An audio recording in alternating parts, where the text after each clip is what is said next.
अच्छा जी, आज की क्लास हमारी बड़ी इंपॉर्टेंट क्लास है। अच्छा, मैंने होमवर्क दिया था, बड़ा सिंपल सा होमवर्क था, वो देख ही लिया होगा आप लोगों ने। लंबा चौड़ा होमवर्क था है, उसके अंदर काफ़ी सारी चीज़ें थी।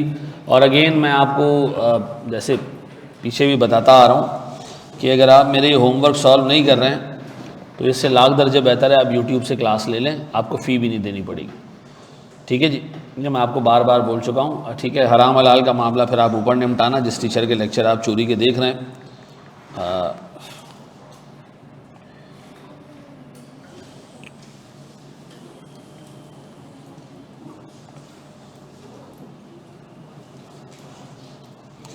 अच्छा जी, हम देख रहे थे स्पेशल रूल्स, ऐसा याद आ रहा है मेरे बच्चों?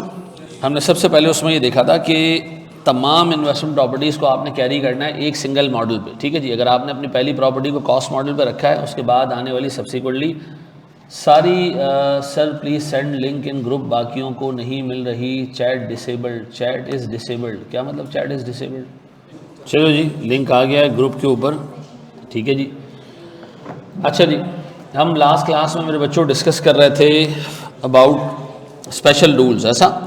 और मैं आपको फिर बता दूं कि आज कल और परसों 3 दिन की क्लासेस हैं, जिसमें मे भी आप शायद 16-17 नंबर लूज़ कर दो अगर आपने टुल्ला मारा या दिमाग नहीं लगाया। ठीक है, IAS 40 के ऊपर IAS 16 के साथ मिला के क्वेश्चन आता है डिस्क्लोजर्स का।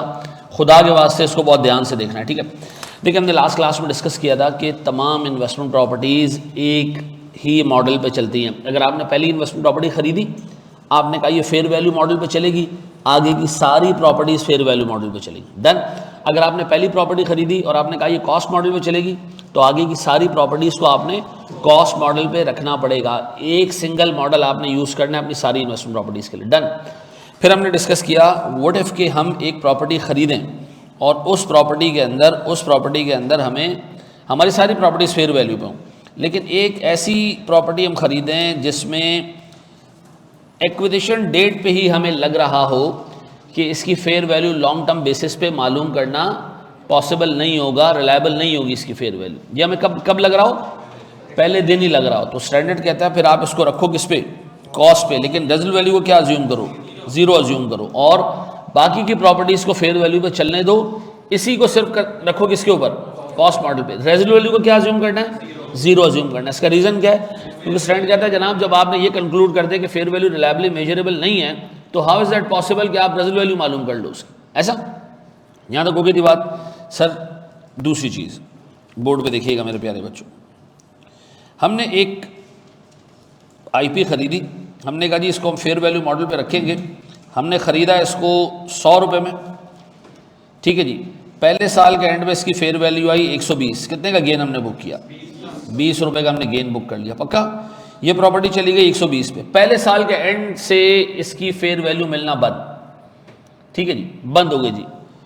मार्केट जो है ना वो डिसअपियर हो गई, जंग छिड़ गई, हालात ख़राब हो गए। अब इसकी फेयर वैल्यू मालूम करना पॉसिबल नहीं। अब बताओ क्या करूँ? यहाँ से कॉस्ट मॉडल अप्लाई कर दूँ?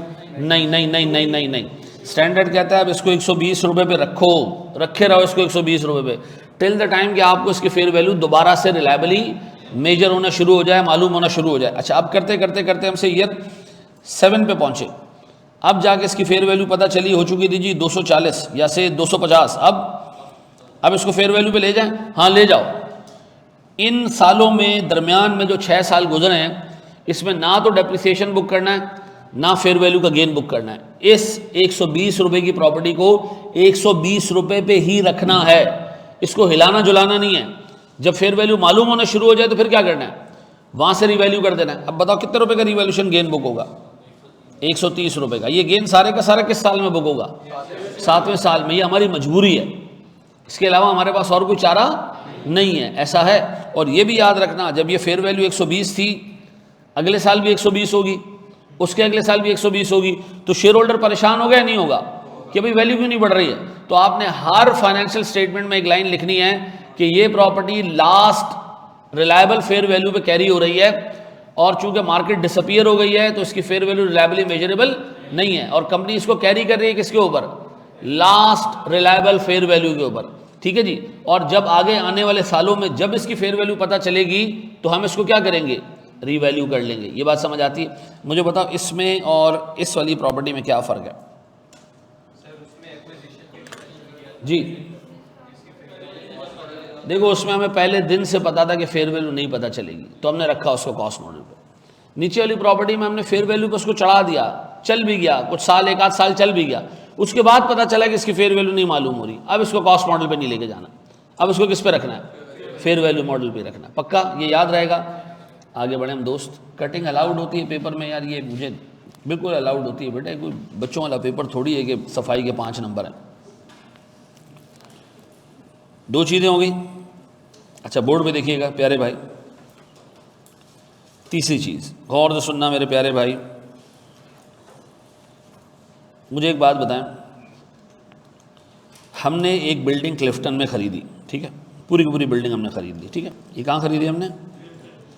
और हमने कहा जी ये हमारी इन्वेस्टमेंट प्रॉपर्टी, हम इसको फेयर वैल्यू मॉडल पे रखेंगे। अलाउड है?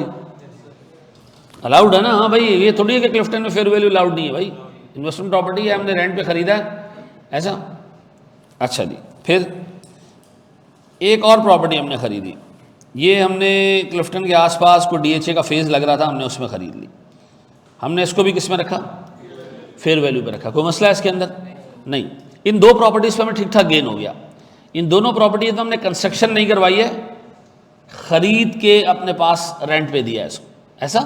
दोनों प्रॉपर्टीज़ कंप्लीट स्टेट में हमने एक्वायर की हैं, हमने इसमें कोई कंस्ट्रक्शन, समझ आ रही है बात में क्या कह रहा हूँ?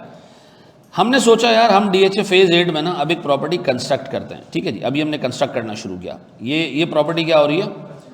कंस्ट्रक्ट हो रही है। क्या अंडर कंस्ट्रक्शन प्रॉपर्टी को फेयर वैल्यू पर रख सकते हैं? है, अंडर कंस्ट्रक्शन प्रॉपर्टी की फेयर वैल्यू मालूम हो सकती है क्योंकि उसमें ज़मीन भी है ना जी।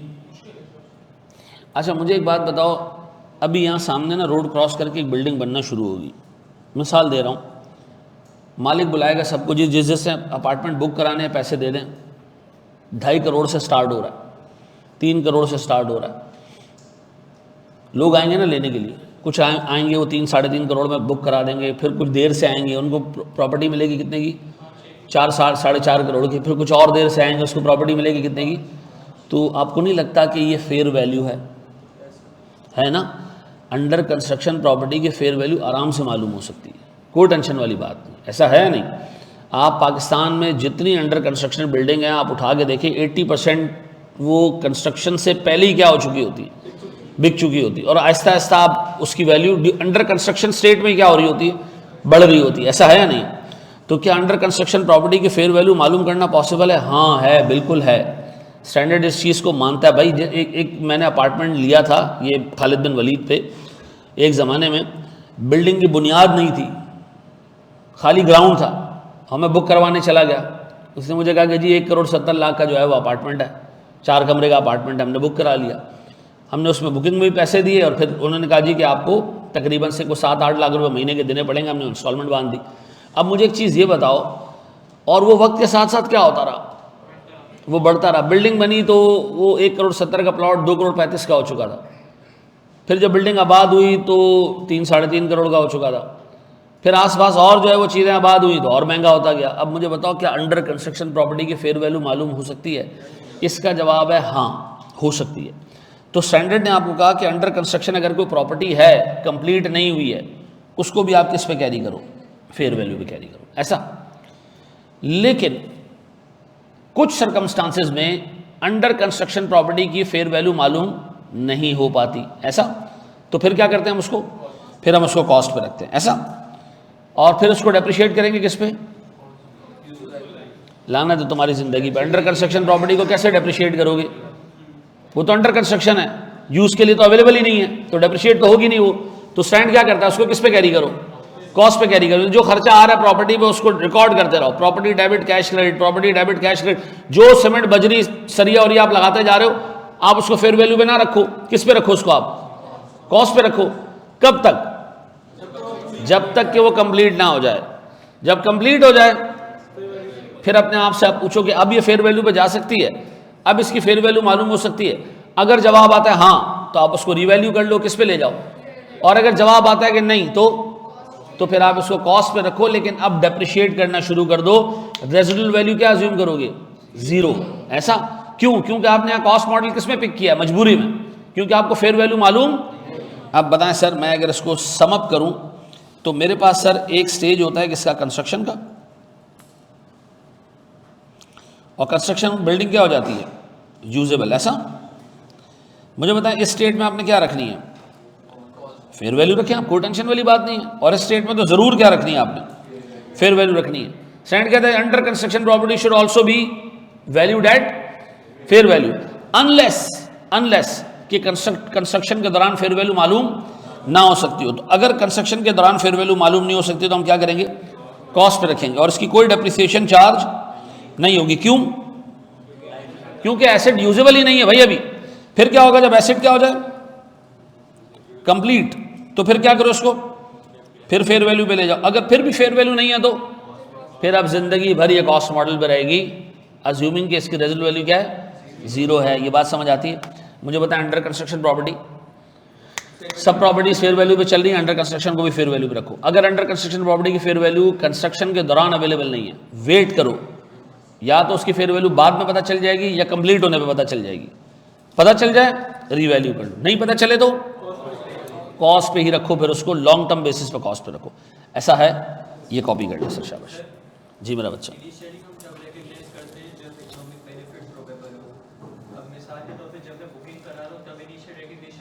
तब इनिशियल रिकग्निशन है ना, तब इनिशियल रिकग्निशन है। हाँ हाँ हाँ।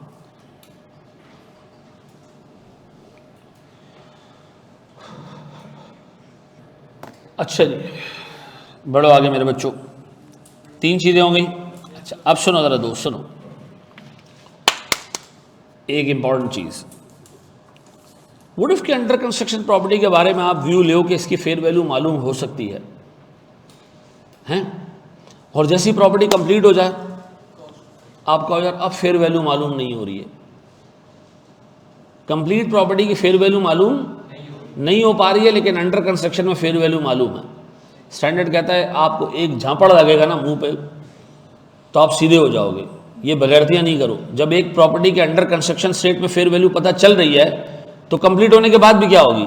पता चलेगी। वंस आपने अंडर कंस्ट्रक्शन प्रॉपर्टी को फेयर वैल्यू पर रख दिया, आप कंप्लीट होने के बाद आप ये नहीं कह रहे हो कि भाई ये तो कंप्लीट हो चुकी है, फेयर वैल्यू पता नहीं चल रही है तो मैं कॉस्ट मॉडल पे जा रहा हूँ। नहीं जा सकते आप कॉस्ट मॉडल पे। फिर आप अगर सच्चाई में भी फेयर वैल्यू मालूम होना बंद हो गई है तो क्या करोगे? आखिरी फेयर वैल्यू पे रिकॉर्ड करके उसको छोड़ दोगे। ऐसा है, ये बात समझ आती है मेरे बच्चों? मैं फिर रिपीट कर रहा हूँ, अंडर कंस्ट्रक्शन प्रॉपर्टी अगर आपने फेयर वैल्यू पे रख दी और बाद में फेयर वैल्यू मिलना हकीकत में भी बंद हो गई कंप्लीट होने के बाद, तो अब आप उसको कॉस्ट मॉडल पे नहीं लेके जा सकते। ऐसा, ये बात समझ आती है? अच्छा, ये सारी चीज़ें मैं आपको अभी लिखे हुए दे रहा हूँ, ठीक है? आप अपने अल्फाजों में लिखो ज़रूर इसको। जो बंदा टीचर की बात सुनने के बाद अपने अल्फाजों में, उर्दू में, अंग्रेज़ी में, सिंधी में, बलोची में, मेमनी में उसको लिख लेता है, उसको अपनी लिखी हुई चीज़ याद रहती है। टीचर जो नोट्स देता है वो उसके अपने जहन से लिखे हुए नोट्स होते हैं। अपनी लिखी हुई चीज़ इंसान को याद रहती है और पेपर में आपको थ्योरेटिकल एस्पेक्ट बहुत कम आता है। यही चीज़ें आपको बाद में जो है ना वो काम आ जाती हैं, आप पेपर निकाल लेते हो अगर आपको चीज़ें याद है तो। बड़े हम आगे दोस्त, 3 हो गई चीज़ें। चौथी और आखिरी चीज़, गौर से सुनना दोस्त। ये हमारी ऑफिस है, ठीक है जी। ये हमारा सर मिसाल के तौर पर कंपनी है और कंपनी ने बराबर में एक बिल्डिंग बना दी, ठीक है जी। गौर से सुनना। और सोचा कि इस बिल्डिंग में ना हमारे एम्प्लॉयज़ जाके रहेंगे, ठीक है जी, हमारे एम्प्लॉयज़ जाके रहेंगे।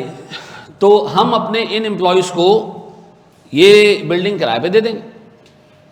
क्या किराए पे दिया जाने वाला एसेट इन्वेस्टमेंट प्रॉपर्टी होता है? बिल्कुल होता है। तो जिस तरह आम इंसान है उस तरह हमारे एम्प्लॉय भी हैं। तो ये जब जाके इस बिल्डिंग में किराए पे रहेंगे तो कोई मसला है इसके अंदर? ये आईपी नहीं हो सकता। क्यों नहीं हो सकता? ये पीपी क्यों होगा? देखें, एक चीज़ याद रखें, एक चीज़ याद रखें। एक कहावत है कि कुत्ता जिस हाथ से रोटी खाता है उसको कभी काटता नहीं है। ये पता है ना? सुना नहीं?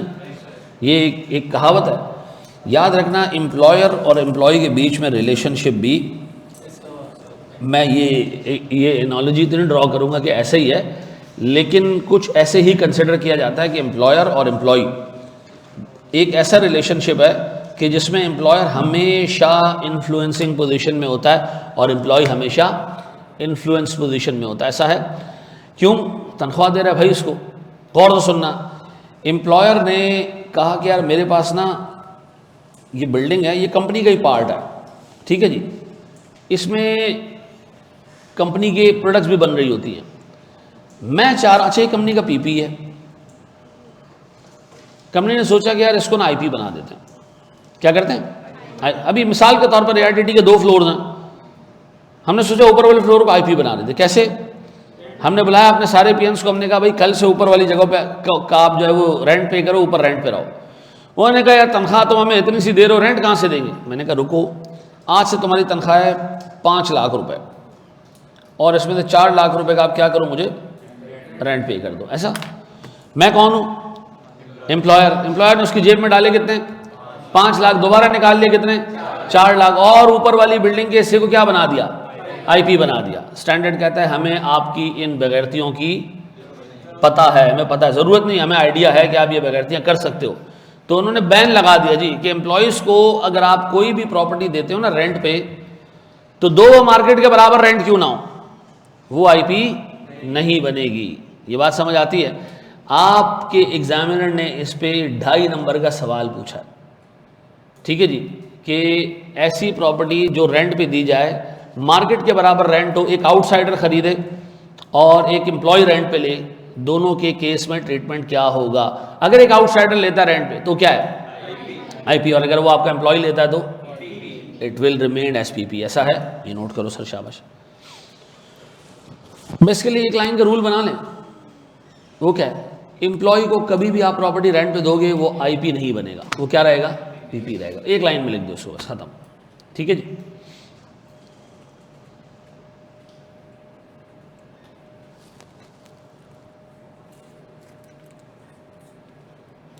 Very good question. आईपी बनाने से एम्प्लॉयर को क्या फ़ायदा होगा? एसेट फेयर वैल्यू पे कैरी होना शुरू हो जाएगा, डेप्रिसिएशन लगना बंद हो जाएगी, हैं? है या नहीं है? और फेयर वैल्यू भी कहाँ जा रही होगी? पीएनएल में जा रही होगी, और फ़ायदा।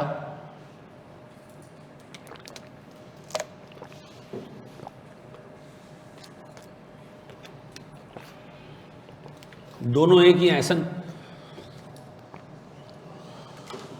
बड़े आगे हम कितने रूल्स हो गए हमारे?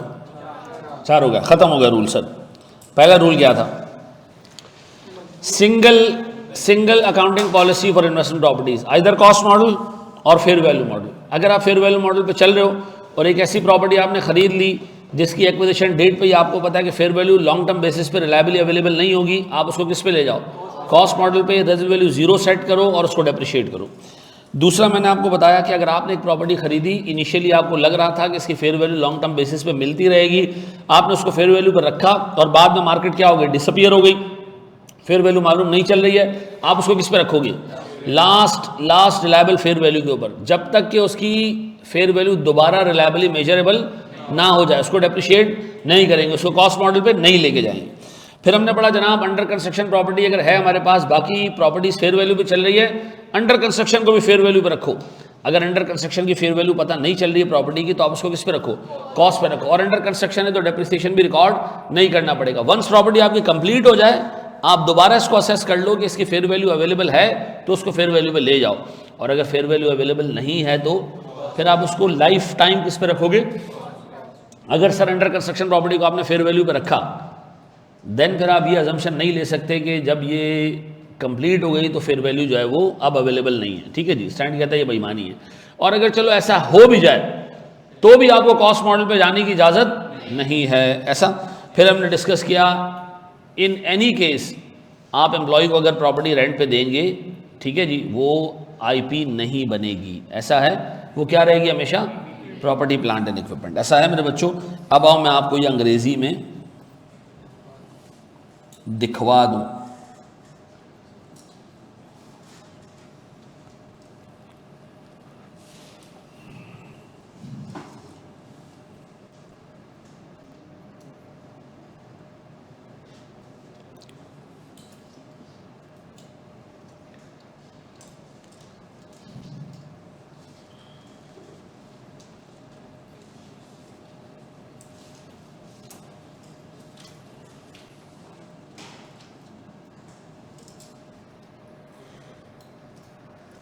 चलो भाई, इसको हम रीड करेंगे और फिर हम इसको यहीं कंक्लूड करेंगे, ठीक है, फिर हम आगे बढ़ेंगे।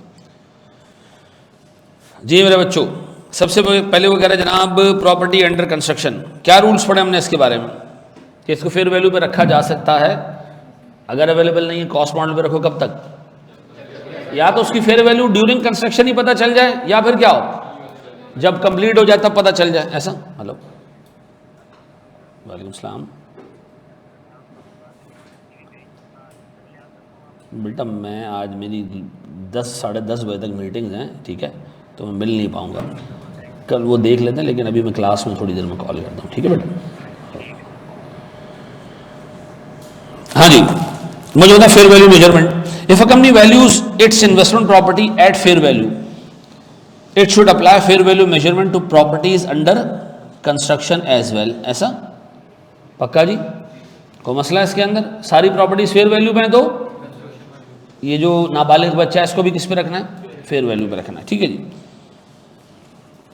If fair value can not be reliably measurable during construction, property should be measured at cost until, unless नहीं है क्या, कब तक या तो फेयर वैल्यू मालूम हो जाए कंस्ट्रक्शन के दौरान ही तो फेयर वैल्यू पे ले जाओ, या फेयर वैल्यू मालूम हो जाए कब, जब कंस्ट्रक्शन क्या हो जाए कंप्लीट, तब आप इसको फेयर वैल्यू पे ले जाओ, ऐसा है। ये बात समझ आती है? ये अंडर कंस्ट्रक्शन का के मामला समझ आ गए? अच्छा, फिर if fair value becomes reliably measurable before construction is complete, the company should switch to fair value model immediately rather than waiting for completion. एक प्रॉपर्टी है, उसका भी एक फ्लोर भी नहीं बना, हमने कहा जी फेयर वैल्यू नहीं चल सकता, किस पे चलेगा? कॉस्ट मॉडल पे। 4-5 फ्लोर बन गए, 10 फ्लोर की बिल्डिंग, अब फेयर वैल्यू पता चल गई तो अब ले जाओ, कंप्लीशन पे पता चले तो कंप्लीशन पे ले जाओ, लेकिन अगर दरमियान में पता चल जाए तो कंप्लीशन का वेट। अब बताओ जी, अंडर कंस्ट्रक्शन प्रॉपर्टी को फेयर वैल्यू पे रखा जा सकता है? यस। और ना पता चले तो कब तक? जब तक कि या तो फेयर वैल्यू ड्यूरिंग कंस्ट्रक्शन पता ना चल जाए या कंप्लीट होने पे पता ना चल जाए, ऐसा। फिर जी, if company anticipates that fair value will remain indeterminable even after completion, the property should remain under cost model. ये भी नबी पढ़ा है ऐसा कि इवन कंप्लीशन के बाद भी फेयर वैल्यू ना पता चले तो फिर जिंदगी भर के लिए इसको कॉस्ट मॉडल पे चलाओ, ऐसा। If an entity typically values investment property at fair value, हमारी प्रॉपर्टी किस पे चल रही हो? मॉडल कौन सा चल रहा हो? फेयर वैल्यू चल रहा हो, और क्या हो जाए?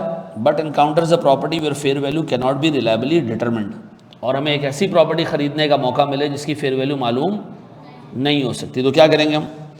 The entity must value the property at cost rather than fair value. ये कौन से वाला केस है? ये हमारा सबसे पहला वाला केस है, ऐसा। हमने कॉस्ट मॉडल पे रख दी, फिर क्या करें सर उसका? Depreciate the property over its useful life as no fair value adjustments can be made. Depreciate करना हमने। Assume residual value to be 0, meaning that entire cost is depreciated over its useful life, ठीक है जी। फिर the cost model applies until disposal. अब ये कह रहे हैं फेयर वैल्यू बाद में मालूम भी पता चल जाए तो नहीं करना, उसको फेयर वैल्यू पे नहीं लेके जाना। This treatment does not apply to investment properties under construction. ये क्यों लिखा है इसने? ऊपर वाले केस की बात करें कि अंडर कंस्ट्रक्शन प्रॉपर्टी अगर कॉस्ट पे चल रही है और बाद में फेयर वैल्यू पता चल जाए तो आप उसको फेयर वैल्यू पे लेके जा सकते हैं, लेकिन एक कंप्लीट प्रॉपर्टी अगर आपने खरीदी है और आप ये कंक्लूड करते हो कि इसकी फेयर वैल्यू मालूम नहीं हो सकती और आपने कॉस्ट मॉडल पिक कर लिया, अब आप दोबारा फेयर वैल्यू मॉडल पे नहीं जा सकते, ऐसा है। अब मुझे बताएं, मैं आपके सामने 4-5 केसेस बोल रहा हूँ, मुझे बताएं मैं सही बात कर रहा हूँ मैं गलत बात कर रहा हूँ। एक, हमारी सारी प्रॉपर्टीज फेयर वैल्यू पे, एक प्रॉपर्टी हम खरीदते हैं बनी हुई प्रॉपर्टी और उसकी फेयर वैल्यू मालूम करना पॉसिबल, और आप उसको रखते हो कॉस्ट मॉडल पे, बाद में फेयर वैल्यू मालूम हो जाती है, क्या करोगे? कॉस्ट पे रखेंगे। हमारी सारी प्रॉपर्टीज फेयर वैल्यू पे। एक अंडर कंस्ट्रक्शन प्रॉपर्टी हम शुरू करते हैं, एक प्रॉपर्टी हम शुरू करते हैं, उसकी कंस्ट्रक्शन अंडर कंस्ट्रक्शन स्टेट पे उसकी फेयर वैल्यू मालूम नहीं हो रही है, कंप्लीट होने पे फेयर वैल्यू मालूम हो गई, तो अब आप फेयर वैल्यू पे जा सकते हैं, क्योंकि आपके पास जो वजह थी वो कंस्ट्रक्शन फेज का ही रीजन था। ये बात समझ आती है? आगे आओ जी। Fair value measurement when market becomes limited और डिसअपीयर। अब एक ऑलरेडी फेयर वैल्यू पे मेजर होने वाली प्रॉपर्टी कि अगर बाद में मार्केट डिसअपियर हो जाए तो क्या होगा। ये कह रहे जनाब, if company has been measuring an investment property at fair value, it must continue to measure the property at fair value until it is disposed of. अब ये कॉस्ट मॉडल पे नहीं जा सकती, ठीक है जी, या रिक्लासीफाई हो जाए। व्हाट इफ क्या मार्केट डिसअपियर हो जाए, if market conditions change such as decrease in comparable market transactions or disappearance of reliable market prices, the company should maintain the last reliable fair value measurement. आपने जो आखिरी fair value रखी है वो उसी पे प्रॉपर्टी को कैरी करना, ऐसा, and should continue to be and should be remeasured on the most recent fair values when available. जब अवेलेबल हो जाए तो क्या करना। क्या आपको ये रटा मारना है इसका? बिल्कुल भी नहीं। ये आपको क्या होने चाहिए, सिर्फ पता होने चाहिए, ठीक है जी। अच्छा जी, टेम्पररी का क्या मतलब है? Temporary limitation on market data, यही ना कि आप टेम्पररीली मार्केट वैल्यू गायब हो गई तो क्या करें हम? आप इसको कंटिन्यूड रखें किसके ऊपर? लास्ट मेजर फेयर वैल्यू के ऊपर, ठीक है जी, रिगार्डलेस टेम्पररी लिमिटेशंस। यानी बाद में सर अगर आपके पास फेयर वैल्यू रिलायबली मेजरेबल हो जाए तो आप क्या करें उसको? ये बात समझ आती है मेरे प्यारे बच्चों? ये सारे रूल्स आपको याद रहेंगे। अच्छा, मैं आपको दे रहा हूँ 2 से 3 मिनट, आप इसको अच्छे तरीके से सुन लें, देख लें, फिर मैं इसको आगे लेके चलता हूँ। आगे बढ़ें। ये बुक में लिखा है, मैंने आपसे वादा किया था मैं आई कैप की किताब की एक एक लाइन आपको पढ़ाऊँगा, याद आ रहा है? ये मैंने आई कैप की किताब की समरी बनाई हुई है, ठीक है। बड़े हम आगे दोस्त, आप आई कैप की किताब खोलोगे उसमें बहुत ठीक ठाक जो है ना वो अंग्रेज़ी लिखी हुई है, तो मैंने उसको क्या कर दिया आपके लिए, समराइज कर दिया।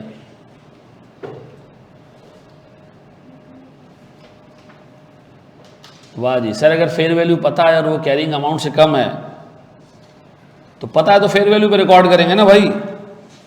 ये थोड़ी कहीं लिखा है कि पता चल जाए फेयर वैल्यू कम है तो उसको इग्नोर कर दें, हैं? लॉस नहीं बुक करना, लॉस आ जाए तो बुक करना है नहीं करना है?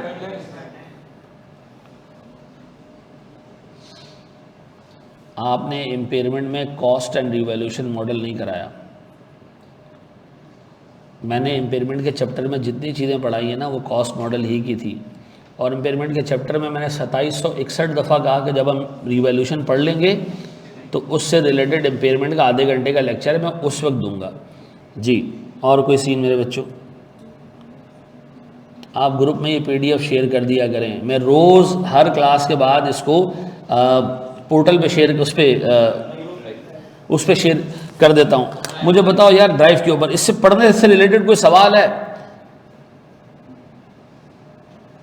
या हम आगे बढ़ें? प्रीमियम लेक्चर कब अपलोड होंगे? मैं FAR1 के प्रीमियम लेक्चर्स नहीं देता, क्लास के लेक्चर्स ही देता हूँ। प्रीमियम लेक्चर्स FAR1 के इसलिए नहीं दिए हैं कि मैंने जब प्रीमियम लेक्चर रिकॉर्ड कराए थे मुझे अंदाज़ा हुआ था ये छोटे बच्चे हैं, ठीक है जी, ये बैठ के नहीं पढ़ेंगे, इनकी अकाउंटिंग वीक है, मैथ्स फिर भी अच्छी होती है, बंदा कॉस्टिंग पढ़ लेता है प्रीमियम लेक्चर से।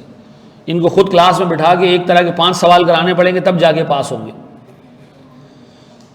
रेगुलर से मिल जाएगा उम्र। अब ये सारे काम छोड़ के ना ये लगे हुए मेरी बाल्टी में सुराख है, ठीक है जी, मेरी छत टपक रही है, पढ़ाई वढ़ाई गई तेल लेने के लिए। और भाई किसी का इस तरह का सवाल जी हैं, किसी का लॉक वो खराब हो गया हो, चाबी फंस गई हो ताले में, हैं, घर में गैस नहीं आ रही हो तो बताओ बेटा उसका भी हल बताऊं, हैं? बड़े हम आगे। हाँ मेरे बच्चे, इसलिए कि FAR1 का रिजल्ट ऐसा है कि मैं उस पर रिस्क नहीं ले सकता प्रीमियम का। हम आगे बढ़ें। या अल्लाह तेरा लाख लाख शुक्र है, या अल्लाह शुक्र तेरा, पूरी क्लास ने मुझे इजाज़त दे दी कि सर हमारे सारे मसाइल ख़त्म हो गए, आप जो है वो हम, ये एक टिपिकल हम सब की पाकिस्तानी मेंटालिटी है, ठीक है जी। और वो मेंटालिटी मैं आपको बताता हूँ। हम एक क्लाइंट पे गए, एक पाकिस्तान ऐसा क्लाइंट था जिसकी रिसीट्स एंड पेमेंट्स जो है वो डॉलर्स में थी, ठीक है जी, और सारे अच्छे खासे ऑपरेशन, 80% ऑपरेशन पाकिस्तान से बाहर थे। तो ऑडिट की बात बता रहा हूँ, आर्टिकल्स की। तो हम उसकी जो है वो रिकन्सिलेशन बना रहे थे रिसीवेबल्स की, क्योंकि आपको हर रिपोर्टिंग डेट पर साल के एंड पे जितने भी रिसीवेबल्स और पेबल्स होते हैं फॉरेन करेंसी में, उनको क्या करना पड़ता है, करंट डॉलर के रेट पे ट्रांसलेट करना पड़ता है। जैसे मिसाल के तौर पर मैंने $1000 इससे लेना है, आज डॉलर का रेट है 260, तो इसका मतलब है मैंने इससे 2,60,000 रुपये लेने हैं। साल के एंड पे डॉलर का रेट हो गया 280, तो अब आपको उसको बढ़ाना है, रिसीवेबल बढ़ाना है, क्योंकि हम तो अपनी रिपोर्टिंग रुपयों में करते हैं। अब वो रिकन्सिलेशन ना कोई 80 या 82 मिलियन से आउट हो गई। अब हमारी पूरी टीम बैठी है कि यार ये रिकन्सिलेशन कैसे सही होगी, और हमारा मैनेजर आके पता है क्या कहता है, there is a big problem at in the accounts. मैंने कहा भाई क्या अकाउंट्स में प्रॉब्लम है, मैं उसमें जॉब इंचार्ज सेकंड पे था मैंने कहा क्या इशू है इसके अंदर। कहता है यार CFO ने और CEO ने, मैंने कहा पता नहीं क्या हो गया, अल्लाह खैर करे, कोई फ्रॉड निकला है, क्या हो गया। इन दोनों ने अपने ऑफिस के अंदर एक मखसूस किस्म का पंजाबी फर्नीचर मंगवाया। हमने कहा पंजाबी फर्नीचर कौन सा होता भाई, तो उसने CFO ने ना अपनी कमरे में एक छोटा सा वो खजूर की छाल से नहीं, छोटे छोटे स्टूल होते हैं, क्या कहते हैं उसको, मुड़े मुड़े टाइप के, वो उससे रखे हुए थे 4, और दरमियान में ना एक खजूर की छाल का उसने वो बनाया हुआ था, टेबल बनाया हुआ था, एक कॉफ़ी टेबल सा। कहता है ये इन दोनों ने मंगवाए हैं। मैंने कहा 35-40 हज़ार रुपये का टोटल फर्नीचर है ये, उस टाइम पे ये 80 मिलियन की रिकन्सिलेशन की कोई वैल्यू नहीं है, और हमारा मैनेजर किस पे अटका हुआ है, इस 25-40 हज़ार रुपये के फर्नीचर पे। हमने कहा ये फर्नीचर में क्या मसला है, आया हुआ है, रिकॉर्ड हुआ है। नहीं, ये इन्होंने अपनी बेगम की कंपनी से खरीदा है, ये डिस्क्लोज होना चाहिए रिलेटेड पार्टी ट्रांजैक्शंस में।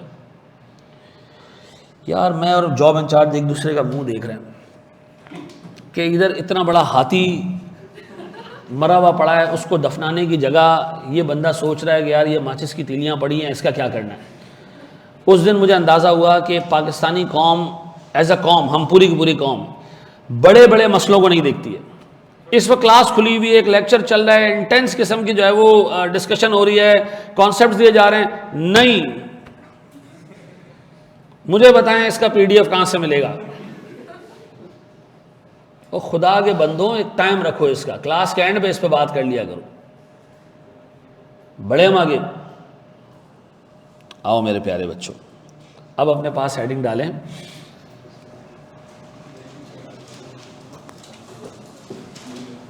चेंज ऑफ यूज, हाँ, या रिक्लासिफिकेशन ऑफ प्रॉपर्टीज। किताब में आपके चेंज ऑफ यूज लिखा है, लेकिन इसके लिए अच्छा वर्ड क्या होगा, रिक्लासिफिकेशन ऑफ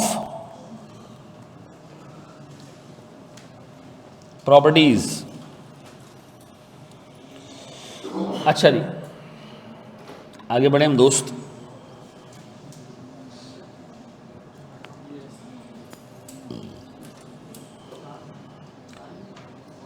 बोर्ड पे देखिएगा दोस्त, आपको पढ़े लिखे लोग देख लें, आप कभी ICAP के किसी डिनर पे जाएं, आप लोग आएंगे, सुकून से खाना उठाएंगे, चले जाएंगे, कोई भाग दौड़ नहीं होगी, कोई जो है वो जंगली बने की हरकत नहीं होगी। आप जाएं किसी वकीलों के जो है वो डिनर के ऊपर, और आपको नज़र आएगा सबसे बड़े जाहिल, ठीक है जी, डॉक्टर्स के उस पे जाएं, ये सेल्स वालों के उस पे जाएं, और आप जाएं ज़रा देखें ये किस तरीके से लोग जो है वो डिनर को अप्रोच करते हैं।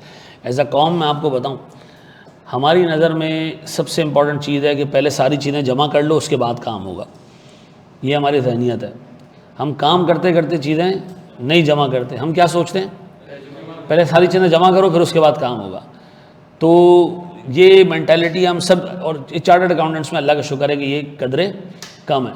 मैं अभी रिसेंटली 2 हफ्ते पहले एक दोस्त, बड़ा वकील है वो, छोटा मोटा वकील नहीं है, उसने अभी लेट शादी की है, मैं उसकी शादी में गया, सारे वकील बैठे हुए थे, सोफिस्टिकेटेड लोग बैठे थे, बड़े बड़े वकील बैठे थे। मैंने कहा यार यहाँ खाना खुलेगा ना, आराम से उठ के जाएंगे, अब बैठे रहो, बातें बातें करते रहे। खाना खोला ना, मैं देखा, मैंने कहा यार इससे अच्छे ना लियारी के लोग हैं। आप यकीन करो, मैंने ऐसी सी टेक्निक्स देखी, बंदे ने प्लेट हाथ में पकड़ी है, अभी इसमें बिरयानी डालेगा, उसने प्लेट ऐसे घुसा दी उसमें और निकाल के ले गया, ख़त्म भाई। मैंने कहा यार चीज़ें जमा कर लो। अच्छा जी, मुझे एक बात बताएं दोस्त, बाद में देखते हैं इसको। मुझे एक बात बताएं सर, हमने एक प्रॉपर्टी खरीदी, गौर तो सुनना, अच्छे तरीके से इसको सुनना, बल्कि इससे पहले ना एक छोटी सी चीज़ हम और डिस्कस कर लेते हैं। ये इंपॉर्टेंट डिस्कशन है, ये डिस्कशन जो है ना IAS 40 से रिलेटेड नहीं है, ये तमाम अकाउंटिंग स्टैंडर्ड से रिलेटेड है। एक छोटी सी डिस्कशन हम करने जा रहे हैं, और ये मैं एक छोटी सी मिसाल हर दफ़ा क्लास में देता हूँ ताकि हमारे जहन में एक चीज़ बैठ जाए। देखिए, मिसाल के तौर पर एक बंदा है, ठीक है जी, कोई भी नाम दे देते हैं इसको हम नाम दे देते हैं, किसका नाम दे देते हैं, तू इधर देख रहा है, इसका नाम है हसन, ठीक है जी। हसन वैसे बड़ा प्यारा नाम है, हम इस हसन की बात करें, ठीक है। हसन जो है ना वो अपने गांव से निकला और अम्मा अब्बा से वादा किया कि शहर जाके पैसे कमा के लाएगा, ठीक है जी। अम्मा अब्बा ने उसको एक संदूक दिया, क्या कहते हैं इसको, एक ब्रीफ केस दिया, क्या कहते हैं इसको, एक बैग दिया, पेटी दी एक, ठीक है जी, ये वर्ड मैं ढूंढ रहा था सर। इस पेटी की इस जेब में अम्मा अब्बा ने जो 50,000 रुपये डाल दिए इसके लिए, बोला बेटा जाओ और बिजनेस करो, 50,000 रुपये तुम्हें देके जा रहे हैं, कैपिटल इनिशियल। ये पैसे लेके चला गया, ठीक है जी। अब हुआ क्या, वक्त गुजरता गया, ये कराची आया, कराची आने के बाद से नौकरी वोकरी ढूंढी, नहीं मिली इसको। इसने एक चीज़ नोट की, इसने कहा मैं अल्लाह के घर में जाके अल्लाह से दुआ मांगूंगा और इंशाअल्लाह ताला जुम्मे की नमाज में, तो किसी ने इसको कहा बाबा से बुलंद दुआ मांगो, तो ये खड़ा हो गया वहाँ पे, इसने कहा या अल्लाह मेरी नौकरी नहीं है, मैं 50,000 रुपये लेकर आया था और मैं भूखा हूँ, मैं ये हूँ। तो लोगों ने क्या किया, इसको चंदा वंदा देना शुरू किया। अब इसने कहा यार ये टाइट काम है, ये मज़े का काम है। इसने क्या किया प्यारे भाई, इसने जब ये देखा कि चंदा आ रहा है तो इसने क्या किया, एक कटोरा खरीद लिया। इसने कहा यार बिजनेस तो ये, गौर सुनना। अब ये बंदा ना, इसने दिन रख लिए कि यार मैं जुम्मे वाले दिन इस जगह जाऊंगा, ये मज़ार है, हफ्ते वाले दिन इधर, इतवार वाले दिन इधर, पीर वाले दिन इधर। इसने दिन बांध दिए, हर रोज़ एक कशकोल लेके जाता है। इस कशकोल में इसको दिन के कोई 20,000 रुपये मिलते हैं, ठीक है जी। हाँ, इतने कमाते होंगे ये भिखारी, ठीक है जी। आप कभी बादराबाद पे ये 200 देखा आपने, 200 में मैं एक दफ़ा नाश्ता करा था, तो उस बंदे को मैंने कहा यार यहाँ से भिखारियों को तो उठा दे यार, फैमिली है। उसने कहा भाई इन भिखारियों ने पीछे एक बिल्डिंग रेंट पे ली, पूरी बिल्डिंग, ये आके बसे में उसमें, और ये दिन में निकलते हैं काम पे और शाम में आके अपनी बिल्डिंग में पैसे से गिनती करते हैं, इनकी पूरी बिल्डिंग है। तो सर इसी तरह से भी उस बिल्डिंग में जगह ले ली, ठीक है जी। अब सुनिएगा दोस्त, ये 20,000 रुपये इसने पहले दिन कमाए, या एक दिन के कमाता है, और इसमें से ये 5,000 रुपये खा जाता है, ठीक है जी।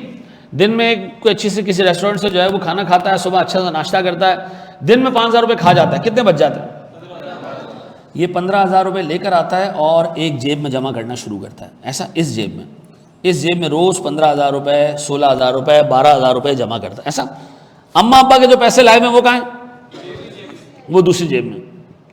एक दिन हसन जो है वो एक जगह से गुजर रहा था और इसको ज़मीन पे एक पायल मिली,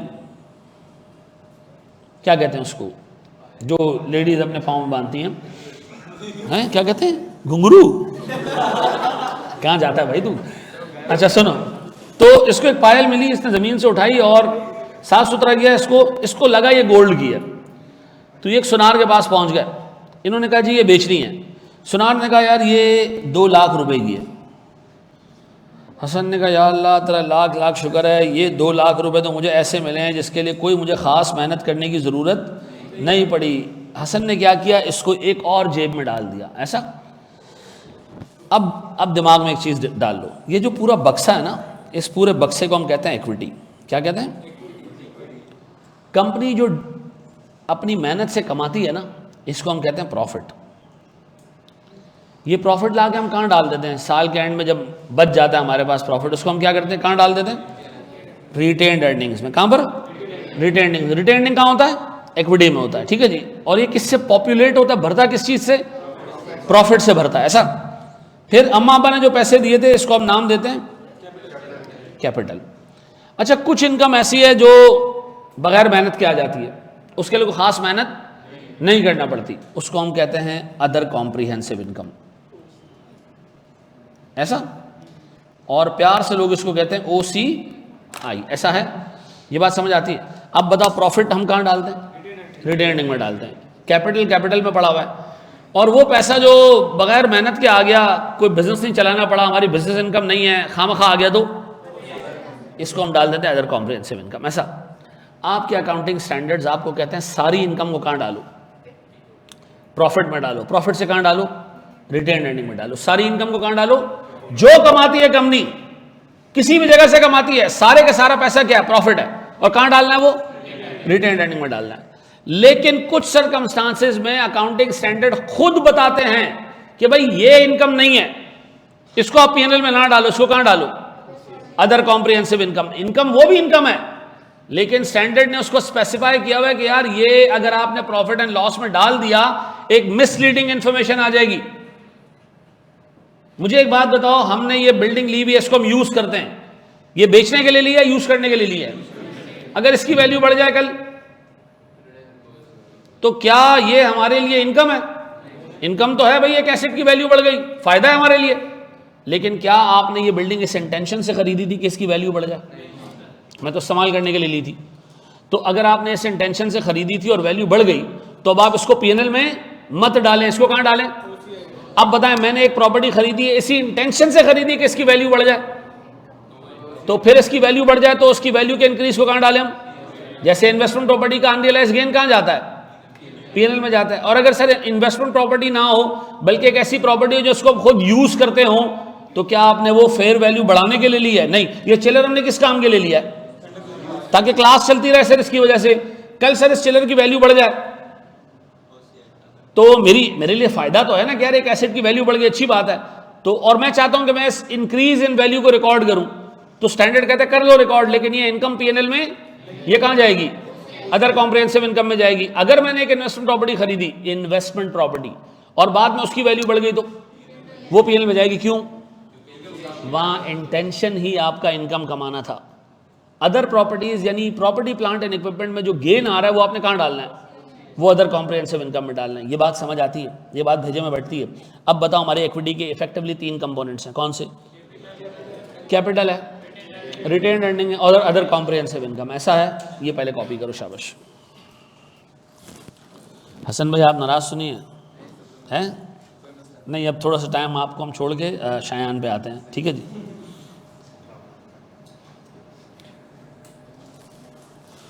नाराज हो गया यार ये हमारा भाई यार, है? पक्का आप पे ही रहे, फिर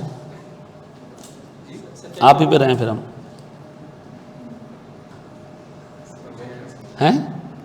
मैं कह रहा हूँ आप ही पे रहें फिर हम। नहीं कह रहे सर छोड़ दें मुझे, चलो। सर मैं गाजा का डिक्लेयर में उधर डिनर में सब खामोश थे सिवाय हमारे टेबल के, बिकॉज हमारे पास एक नेशनल लेवल का फ़नी उर्दू डिबेटर था। वेरी गुड यार।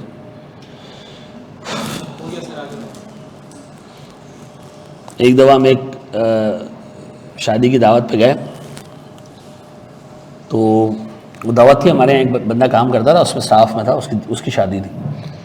तो उस शादी में सिर्फ 2 ही चीज़ें रखी थी, बिरयानी और खीर, और कुछ भी नहीं था।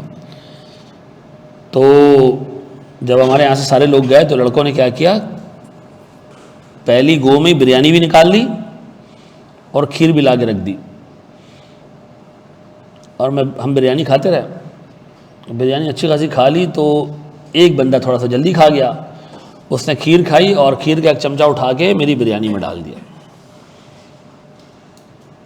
अब मुझे गुस्सा आ गया, मैंने कहा तुम पागल वागल हो गया क्या? कहते खीर नहीं है, रायता है, ठीक है ना? उस दिन मुझे पता चला कि इस नस्ल का भी एक रायता होता है।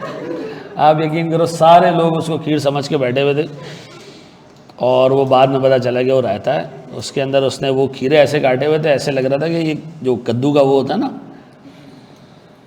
ज़बरदस्त। ये हैदर जो हमारे यहाँ बच्चा है, इसकी शादी थी।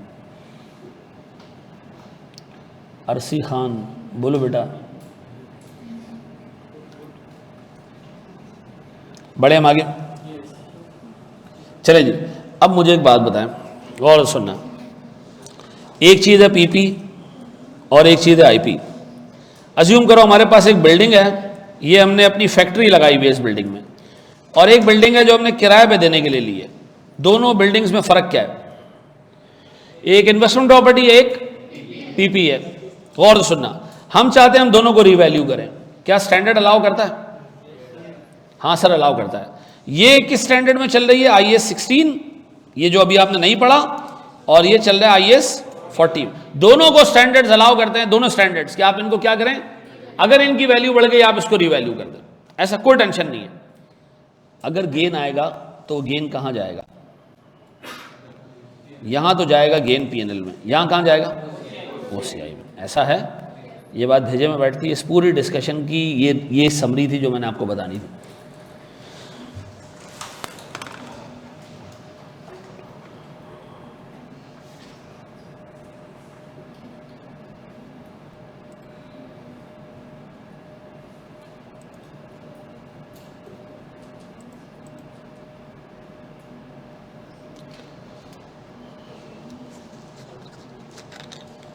कोई मसला नहीं, देना शुरू कर देगा रिप्लाई।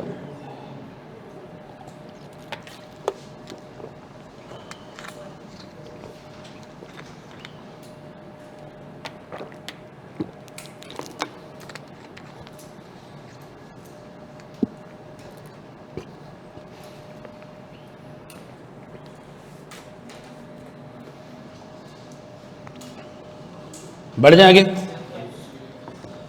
अब आओ मेरे प्यारे बच्चों, गौर से देखिएगा। मैंने एक प्रॉपर्टी खरीदी 1 जनवरी 2024 को। गौर से सुनना, मैं यहां लिख रहा हूं जनाब, हमने एक प्रॉपर्टी क्या की? Acquired a property. ऐसा किस नियत से खरीदी? ना ना ना ना ना, मैंने इस नियत से खरीदी कि मैं इसको इस्तेमाल करूंगा, इसमें हम अपना ऑफिस बनाएंगे, हेड ऑफिस बनाएंगे, एडमिन ऑफिस बनाएंगे, सेल्स ऑफिस बनाएंगे। किसके लिए खरीदी? इस्तेमाल के लिए। गौर सुनना, इसको इस्तेमाल करना शुरू किया हमने, ठीक है जी, इस्तेमाल करना शुरू किया इस डेट से, ठीक है जी। यह है 1 फेब 2024। ऐसा स्टार्टेड यूजिंग एज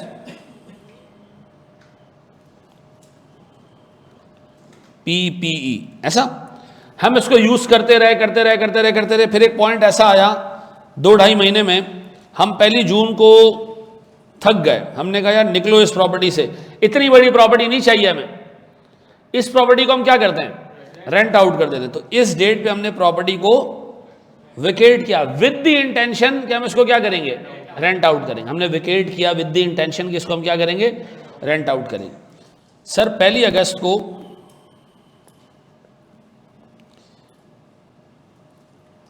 1 अगस्त को हमें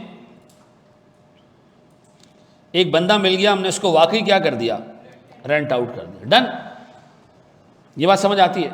मुझे एक बात बताओ, हमने किस डेट पे इसको पीपी से आईपी बना देना? हाँ जी, 1 जून या 1 अगस्त? मुझे बताओ सर, शुरू से क्या थी? ये पीपी थी। अच्छा, मैं पीपी के लिए हरा रंग इस्तेमाल कर रहा हूँ। ये पीपी थी, यहाँ तक भी पीपी थी, यहाँ तक भी पीपी थी, फिर क्या हुआ? याद रखना सर, जब आप अपनी पीपी को वेकेट करते हो, खाली करते हो with the intention to rent out, तो स्टैंडर्ड कहता है ये आज के दिन से ही क्या बन गई? स्टैंडर्ड कहता है भाई आप अपनी इंटेंशन को, गौर तो सुनना मेरे वर्ड्स, आप अपनी इंटेंशन को डेमोन्स्ट्रेट कर सकते हो। अपनी इंटेंशन को, मेरी इंटेंशन क्या है? इसको रेंट पे देना। डेमोन्स्ट्रेट कैसे किया आपने? खुद बाहर निकल गया ना मैं भाई, अंदर बैठ के थोड़ी सोच रहा हूं कि मैं इसको रेंट पे दूंगा, खाली थोड़ी सोच रहा हूं। मैंने वाकई एक प्रैक्टिकल स्टेप लिया। क्या किया मैंने? मैं फिजिकली बाहर आ गया। मैंने कहा देखो मैं इतना सीरियस हूं कि मुझे कल अगर टेनेंट मिलता है तो मैं इसको किराए पे दे दूंगा, क्योंकि मैं इस प्रॉपर्टी से क्या क्या कर चुका हूं? बाहर आ चुका हूं। तो बाहर, प्रॉपर्टी से बाहर निकलना इज अ फेयर जस्टिफिकेशन कि तुम इस प्रॉपर्टी को क्या करना चाह रहे हो? रेंट पे देना चाह रहे हो। ऐसा फिर आप प्रैक्टिकली रेंट आउट करने का वेट ना करें। आप क्या करें? जिस दिन आप प्रॉपर्टी को वेकेट करें उसी दिन आप क्या करें? इसको आईपी बना दें। पक्का? गौर से सुनना, इस दिन क्या बन गई जनाब? आईपी बन गई। गौर से सुनना मेरे प्यारे बच्चों, ये आईपी बन गई। डन है जी। तो हमने एक चीज सीखी कि पीपी से आप आईपी में कब आते हैं? When property is vacated with the intention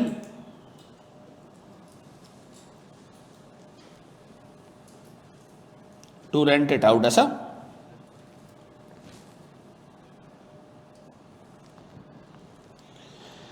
ऐसा है बाबू। अब बताओ ये आईपी बन चुकी है, आईपी बन चुकी है सर, ये रेंट आउट हुई हुई है, चलते चलते चलते चलते यहाँ हमने दोबारा क्या किया, पहली नवंबर को हमने अपने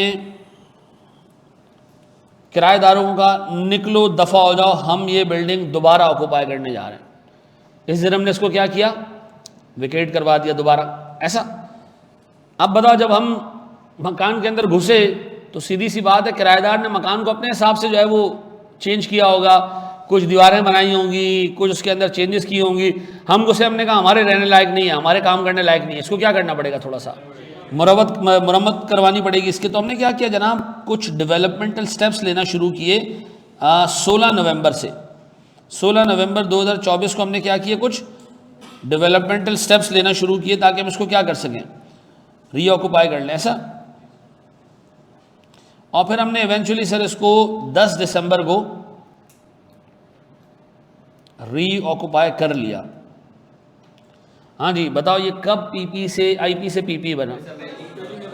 सर याद रखिएगा जब आप डेवलपमेंटल स्टेप्स लेना शुरू कर देना विद द इंटेंशन कि मैं इसको रीऑक्यूपाई करूंगा, तो स्टैंडर्ड कहता है अब आप क्या करें, अब आप आईपी से पीपी में आ जाएं। क्यों, मैंने आपको कहा ना अपनी इंटेंशन को आप क्या कर सकते हो, डेमोन्स्ट्रेट कर सकते हो। खाली करवाना ये भी तो एक इंटेंशन थी, नहीं इसने कहा इसमें तो आप दूसरा बंदा भी ला के बिठा सकते हो।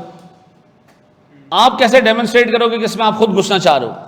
आप ऐसे स्टेप्स लेना शुरू कर दो, चीज़ें मुरम्मत करना शुरू कर दो, और ये मुरम्मत करना ऐसा हो कि वाकई आप अपने यूज़ के लिए इसको तैयार कर रहे हो, आप सेटिस्फाई कर सके लोगों को कि एक इंडिपेंडेंट बंदा आके अगर देखे उसको तो वाकई कहे कि यार ये कंपनी अपने यूज़ में लाना चाह रही है, अब किराए पे नहीं देना चाह रही है। ऐसे डेवलपमेंटल स्टेप्स आप लेना शुरू करोगे तो ये आईपी से क्या बन जाएगी, पीपी बन जाएगी। तो मुझे बताओ आईपी से पीपी में हम कब ट्रांसफ़र होते हैं सर, आईपी टू पीपी जी, जब विकेट कराते हैं, नहीं सर कब sir, when developmental steps are undertaken after vacating the property, तब आप क्या करेंगे जनाब, आईपी से पीपी में ले जाएंगे। मुझे बताओ ये दरमियानी जो पूरा टेन्योर था ये क्या है, इसमें आप आईपी थे और इसके बाद आप दोबारा क्या बन गए, ऐसा है मेरे बच्चों, नवंबर के 16 दिन भी आईपी रहेंगे, ऐसा। ये कॉपी करना है।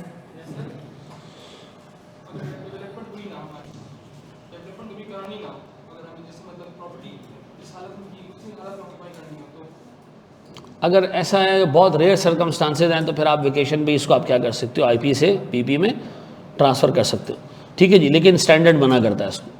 आपको पता है अभी ये स्टैंडर्ड चेंज हुआ है तकरीबन कोई 3 अटैम्प्ट्स पीछे जाओ, 4 अटैम्प्ट्स पीछे, 2 साल पहले चेंज हुआ है।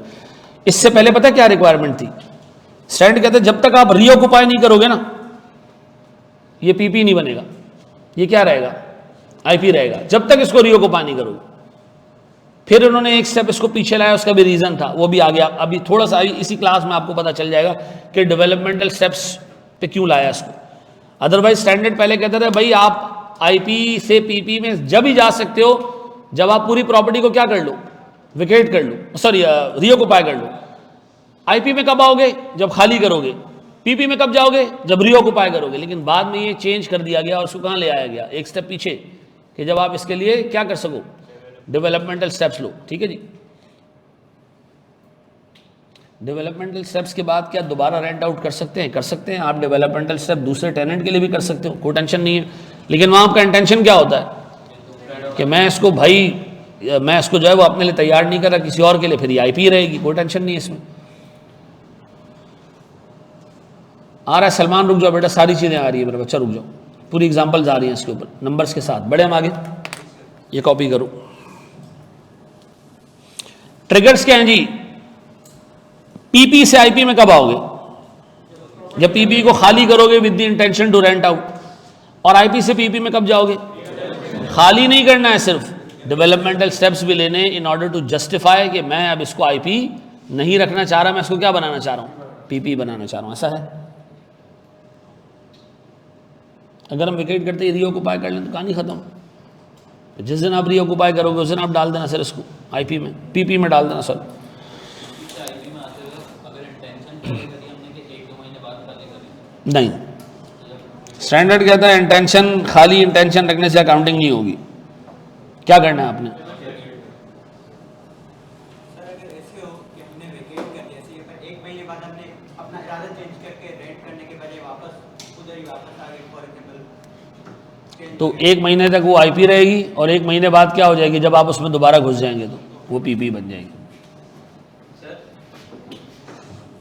हाँ जी, अगर इंटेंशन रेंट आउट की जगह लॉन्ग टर्म कैपिटल वो भी हो, एक ही बात है, एक ही बात।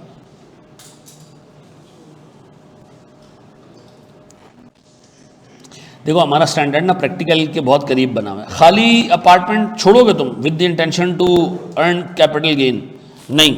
आमतौर पे अपार्टमेंट को लोग क्या करते हैं, रेंट आउट कर देते हैं। ज़मीन आमतौर पे जो है वो खाली छोड़ी जाती है कि यार ये वैल्यू बढ़ जाएगी तो हम इसको, आमतौर पे अपार्टमेंट्स खाली नहीं छोड़े जाते, ठीक है। क्या हम आगे बढ़ें?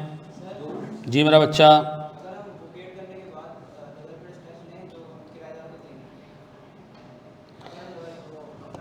आसान करते हैं भाषा, आसान करते हैं बात। स्टैंडर्ड कहते हैं अगर आपका इंटेंशन अपनी प्रॉपर्टी को रेंट आउट करना है ना, सिंपली आप बाहर निकल आओ, ये इनफ आपके इंटेंशन की डेमोन्स्ट्रेशन है, आप इसको आईपी बना दो।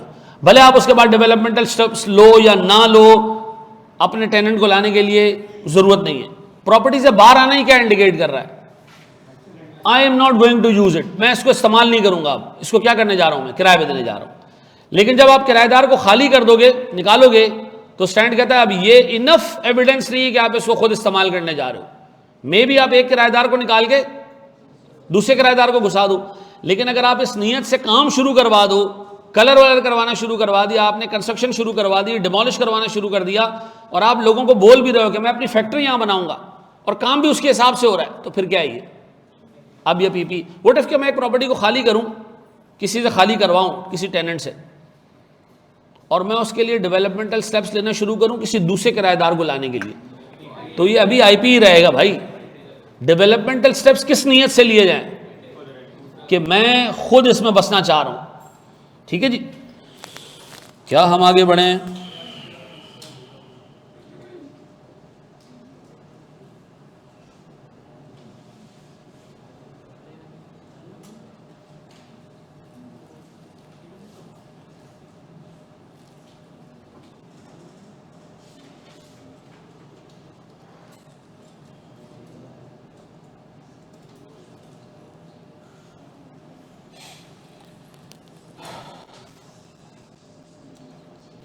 अच्छा, मैं कल परसों एक बंदे का कोई स्टेटमेंट पढ़ रहा था, उससे लिखा जी कि एक चार्टर्ड अकाउंटेंट बन के 3-3.5 लाख रुपए की सैलरी कमाने का क्या फ़ायदा, जब आपको 40 साल की 42 साल की उम्र में जाके कोई बड़ी गाड़ी मिले, कोई प्राडो टाइप की, कोई मर्सिडीज़ टाइप की, और 50 साल की उम्र में आप एक बड़ा सा घर बना सको, इसका क्या फ़ायदा?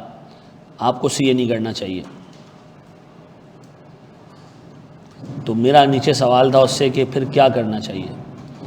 तो जो मोटिवेशनल स्पीकर होते हैं ना, ये वो लोग हैं जिन्होंने ज़िंदगी में ख़ुद कुछ नहीं किया और वो दूसरे को मोटिवेट करते हैं कि आप क्या करें, नौकरी करें, ना करें नौकरी ना करें, बल्कि क्या करें, बिज़नेस करें। ये वो मुंह के फायर हैं कि जिनके चक्कर में आपने अगर चलना शुरू कर दिया ना, तो आपकी ज़िंदगी हराम हो जाएगी। अल्लाह के वास्ते शराफत से अपनी पढ़ाई करो, जब क्वालिफाई कर जाओ, फिर आपका दिल करता है यार आप बिज़नेस शुरू करना, कर लो, आपको अकल भी होगी। और बिज़नेस जब शुरू करो जब आपके पास अगले 2 साल का पैसा मौजूद हो कि यार घर पे अगर कुछ भी ना आया तो मेरे पास इतनी सेविंग्स हैं कि मैं 2 साल के पैसे इतने हैं कि मेरे घर वाले 2 साल तक खाते रहेंगे। 2 साल में या तो बिज़नेस चल पड़ेगा या बैठ जाएगा, तो हमें पता चल जाएगा, मैं दोबारा जॉब पे चला जाऊँगा। तो ये इतनी बड़ी ढेर होशियारियाँ करने की ज़रूरत नहीं है, ठीक है जी। आजकल ये हमारे आसपास ना मोटिवेशनल स्पीकर्स बहुत आए हुए हैं, ठीक है जी।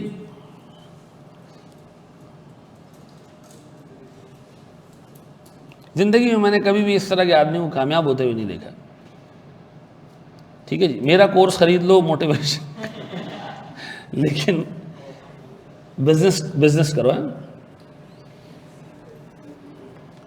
लेकिन आप लोगों के लिए एक बड़ा ज़बरदस्त काम आने वाला है अभी, वो ये कि यार जैसे आप सी एंटर कर लेते हो, कैफ कर लेते हो, फर्म में चले जाते हो, कोशिश करो कि as early as possible qualify कर जाओ, ठीक है ना। बहुत सारी कंपनीज अपने अकाउंटिंग डिपार्टमेंट्स आउटसोर्स करती हैं पाकिस्तान से बाहर। बहुत सारे हाई नेटवर्थ इंडिविजुअल्स अपने काम आउटसोर्स करते हैं, ठीक है। और बड़ी यंग एज में यहाँ पाकिस्तान में लोग पैसा कमाना शुरू कर दें। अभी एक बच्चे को जो है वो एक मैंने क्लाइंट दिलवाया, उसने जो है वो यूएस में टैक्स रिटर्न्स भरने थे, उसकी 4-5 कंपनी से इंडिविजुअल था, उसने उसको तकरीबन कोई $2,500 दिए, 4-5 दिन में उसने काम कंप्लीट कर लिया, ठीक है। और बच्चे के पैसे निकल आए। बच्चे ने कहा मैं इस पे कोई चीज़ ख़रीद लूँगा, कोई लैपटॉप ख़रीद लूँगा। कितने होते $2,500? अच्छे पैसे बन गए यार उसके 4 दिनों में। बड़े हमारे दोस्त, ये चीज़ें आगे आने वाली हैं। आप अपनी छोटी सी फर्म बना लेना, ठीक है जी, लेकिन इसके लिए क्या करना पड़ेगा? पढ़ना पड़ेगा। ये मोटिवेशनल स्पीकर जो है ना, वो इस किस्म के अच्छे अल्फाज मुझे नहीं मिल रहे हैं। हाँ, ऐसे ऐसे अल्फाज मैं बोलूँ, लेकिन ये फैमिली देख रही है, बोल देता है एंड में। बड़े हमारे दोस्त, मेरे कज़न की फर्म है, वो आउटसोर्स करता है क्या, फाइनेंशियल्स की। अच्छी बात है भाई, बिजनेस करो, लेकिन सब्र करो यार। हमारे पेन की शक्ति ख़त्म हो गई है, रुक जाओ जरा। हाँ, 1-2-4 मिनट लगते हैं इसको फुल होने में।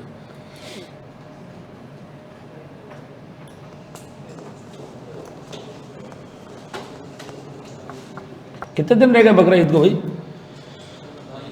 हैं? 7 जून को। पक्का 7 जून को है? आगे या पीछे ये बताना। नहीं, इसको कंफर्म करो, क्योंकि मेरी बेटी का पेपर है यार 6 तारीख को। वो बेचारी टेंशन में आई हुई है कि ईद वाले दिन होगा पेपर। हैं? 7 या 8 को? 7 को। चलो, 6 या 7 को। 6 नहीं होना चाहिए यार, बच्ची का दिल टूट जाएगा। हैं?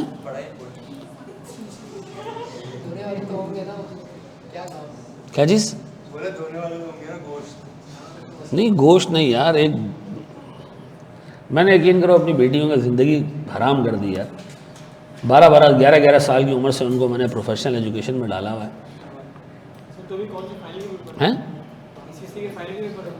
ACCA के उसके 5 पेपर रह गए हैं, ईद वाले दिन पेपर है उसका। और एक का 4 को है और एक का जो है वो 6 को है। तो 4 वाली तो बहुत खुश है कि ईद से 1-2 दिन पहले पेपर ख़त्म हो जाएंगे। चलो जी, हमारे पेन की शक्तियाँ वापस आ गई हैं। 10% शक्ति आ गई है इसमें। बोर्ड पे देखना सर। अब हमने इसकी अकाउंटिंग देखनी है ऊपर वाले की। मुझे बताओ केस 2। सर हमारे पास एक प्रॉपर्टी है, ये हमने ख़रीदा 1 जनवरी को 2024 को। किस इंटेंशन से पता है?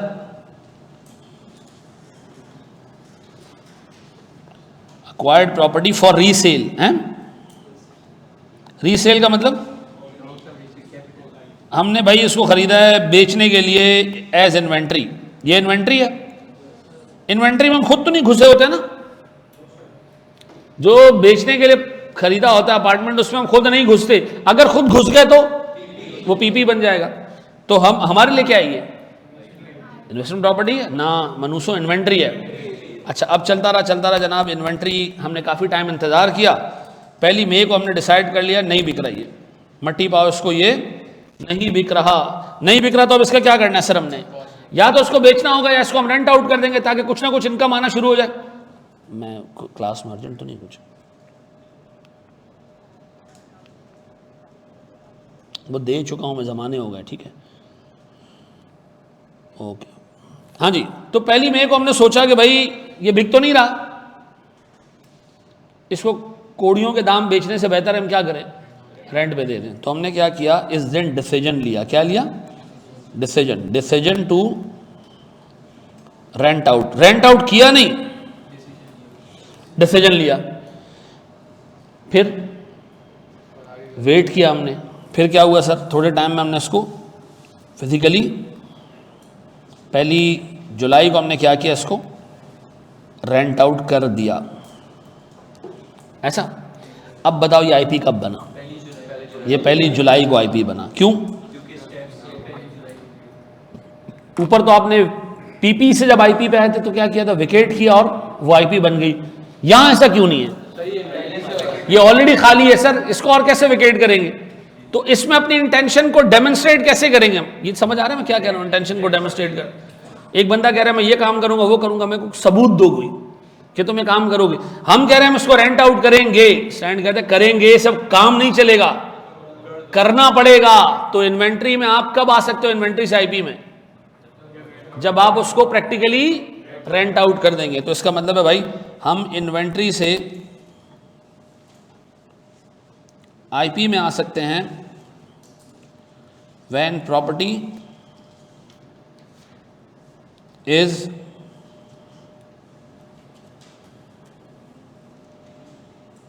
Rented out. ऐसा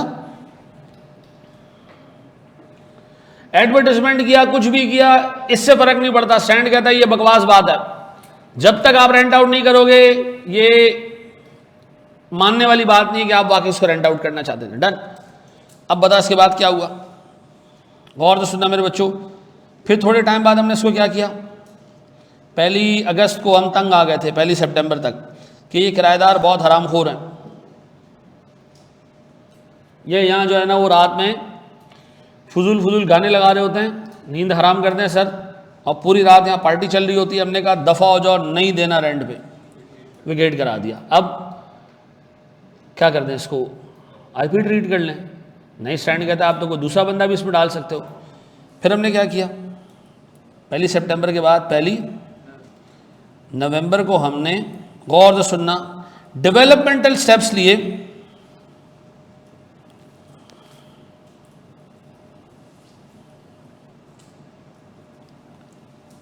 टू सेल इट। अब हम जो कर रहे हैं ना, हम डेवलपमेंटल स्टेप ले रहे हैं कि हम इसको क्या करेंगे, बेचेंगे। हमने इसको सही करना शुरू किया। लोगों ने पूछा क्यों सही कर? हमने कहा यार बेचें इसको, ताकि हमारी इंटेंशन भी बेचने की है और उसी लिहाज से हम क्या कर रहे हैं। आप स्टैंडर्ड कह रहे हैं जनाब डेवलपमेंटल स्टेप्स लेने के बाद एक पॉइंट आया, आपने क्या किया, इसको 1 दिसंबर को आपने इसको सेल आउट कर दिया। ऐसा। अब बताओ ये आईपी से इन्वेंट्री कब बना? यहां पर ये क्या बन गया जी, आईपी से इन्वेंट्री। सेल आउट पे क्या हो जाएगा, और मनुष्यों सेल आउट पे तो प्रॉपर्टी निकल जाएगी बुक से, उस दिन उसको मुसलमान करके क्या करना, उस दिन तो मर रहा है वो। हाँ जी। अब बताओ आईपी से इन्वेंट्री कब बनती है? आईपी से इन्वेंट्री कब बनती है? उसी दिन जिस दिन आईपी से पीपी बनती है। पीपी में भी क्या था, डेवलपमेंटल स्टेप्स। यहां भी क्या है भाई, इसका मतलब है आईपी से बाहर निकलने के लिए डेवलपमेंटल स्टेप्स लेना जरूरी है। अगर आप उसको खुद के इस्तेमाल के लिए डेवलप कर रहे हैं, ये पीपी बन जाएगा। बेचने के लिए डेवलप कर रहे हैं, ये इन्वेंट्री बन जाएगा। ऐसा। तो बताओ when developmental steps are undertaken with the intention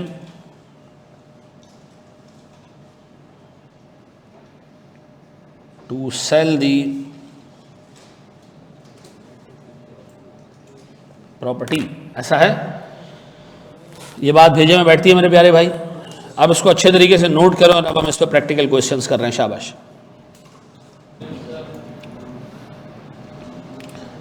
sir long term resale period होता है तो आईपी होती है। हाँ बिल्कुल सही कह रहे हो। एफएआर का भी 1 नवंबर को हमारी इंटेंशन इसको 1 ईयर में सेल करने की होगी। बिल्कुल ठीक कह रहे हो। बड़े हम आगे दोस्त। भाई इन्वेंट्री जब भी ली जाती है उसका एम क्या होता है कि इसको हमने 12 महीनों के अंदर अंदर बेचने की कोशिश करनी है। ऐसा। आओ मेरे प्यारे बच्चों, अब मैं आपको करवा रहा हूँ 8 इलस्ट्रेशंस। कितनी? 8 केसेस आपको करा रहा हूँ और इन 8 के 8 केसेस को आपने बहुत तमीज़ और तरीके से देखना है, ठीक है जी। केस 1,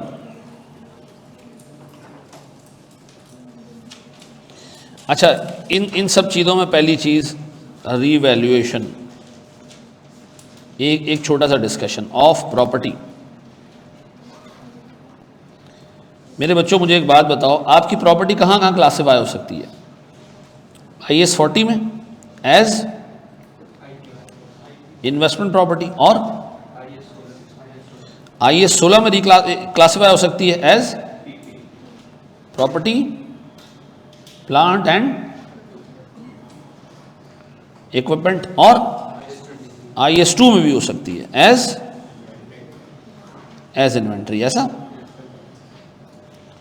मुझे बताओ क्या यहां पर रीवैल्यूएशन अलाउड है? यस सर, क्या यहां रीवैल्यूएशन अलाउड है? हाँ सर, यहां रीवैल्यूएशन अलाउड नहीं है। इन्वेंट्री को रीवैल्यू नहीं कर सकते भाई किसी भी सूरत में। अच्छा मुझे बताओ रीवैल्यूएशन का गेन कहां जाएगा? ये P&L में जाएगा, ये जाएगा ही नहीं, है ही नहीं गेन। तो ऐसा है, ये दिमाग में रखना अकाउंटिंग ट्रीटमेंट पढ़ने से पहले। Inventory can not B revalued, can never be revalued. Revalue कौन सी चीजें हो सकती हैं? IP हो सकती है और PP हो सकती है। डन। उमर इकबाल क्या प्लीज क्या?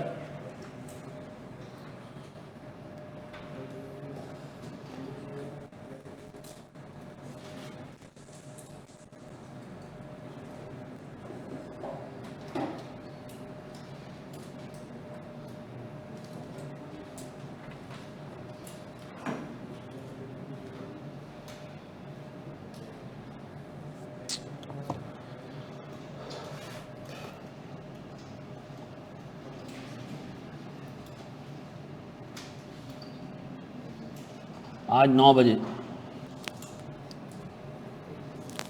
चलो अब आ गया मेरे प्यारे बच्चों, अब हम देखने जा रहे हैं जनाब PP2 IP। बोर्ड पे देखना, हम PP से किस पे जा रहे हैं?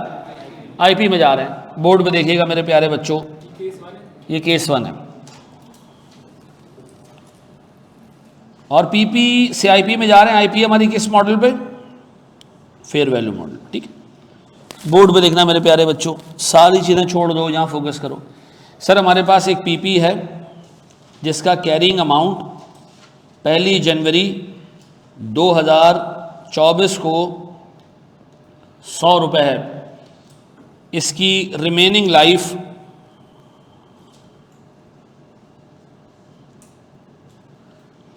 रिमेनिंग लाइफ 1 जनवरी 2024 को 5 साल है। डन। हमने इसको 30 जून 2024 को हमने इसको क्या किया? रीक्लासिफाई कर दिया इनटू IP।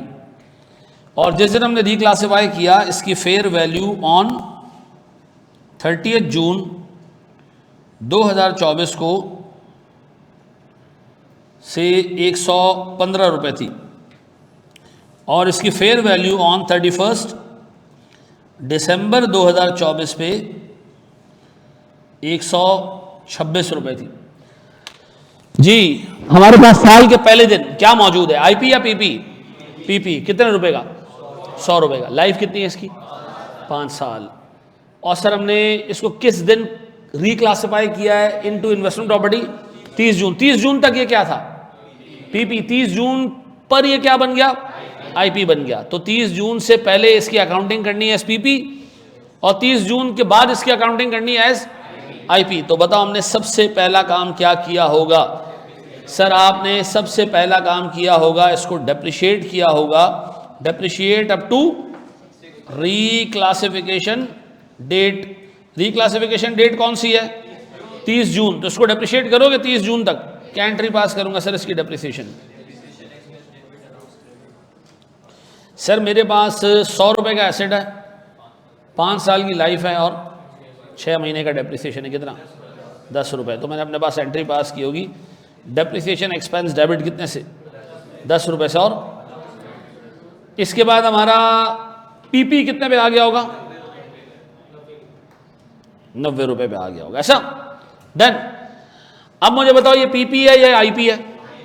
ये पीपी है या आईपी है? मैं फिर पूछ रहा हूं, ये पीपी है या आईपी है? ये पीपी है ना भाई। मुझे बताओ आज के दिन 30 जून को ये क्या बनने जा रहा है? आईपी। आज के दिन इसकी फेयर वैल्यू कितनी है? 115। गौर से सुनो, ये जो 115 रुपए की फेयर वैल्यू है, इस दिन तक ये क्या था? तो ये 115 रुपए की जो फेयर वैल्यू है, इस दिन तक की फेयर वैल्यू इसने कमाई है एस पीपी या एज आईपी? एस पीपी कमाई है ना, ये तो आईपी अब बनेगा। अब तक की फेयर वैल्यू कितनी हो चुकी है? 115। क्या हो चुकी है? 115। ये आज तक की फेयर वैल्यू है। अब 115 रुपए में खड़ा हुआ ये अभी है क्या भाई? है अभी आईपी नहीं बना। ये क्या है? अभी इस दिन इसकी फेयर वैल्यू कितनी हो चुकी है? स्टैंड कह रहा है भैया आप इसको अगर आईपी बना के रीवैल्यू करोगे ना, ये गलत हो जाएगा। क्यों? ये जो गेन इसने अब तक कमाया है ना, ये 90 रुपए से लेके 115 तक ये एसपीपी कमाया, एज आईपी नहीं कमाया इसने। आईपी तो ये आज से बनेगा, उसके बाद जो इंक्रीज आएगी वो क्या होगी? वो आईपी होगी। तो एक काम करो, इसको रीक्लासिफाई करने से पहले क्या कर लो? रीवैल्यू कर लो, लेकिन रीवैल्यू एज पीपी कर लो। तो हम दूसरा स्टेप लेने जा रहे हैं। क्या करने जा रहे हैं हम सर? रीवैल्यू एज कितने रुपए का एसेट है? 90 का। कैरिंग अमाउंट कितनी है मनुष्यों? फेयर वैल्यू कितनी है? उठाएं इसको, इंक्रीज करें। कितने से? एंट्री पास करूं पीपी डेबिट कितने से? और रीवैल्यूएशन सरप्लस इन ओसीआई कितना? डन। अब बताओ ये हमारा पीपी कितने पे आ गया? 115 पे आ गया। अब आप एक काम करें, इसको क्या करें? अब आप इसको रीक्लासिफाई कर दें as IP on fair value. ऐसा क्या एंट्री पास करूं? आईपी डेबिट कितने से? और अब बताओ इस दिन से जो इसकी वैल्यू आएगी, आगे जो इंक्रीज होगी वो क्या होगी? एज आईपी होगी। अब बता साल के एंड तक ये कहाँ जाके पहुंच गया? 126 तक।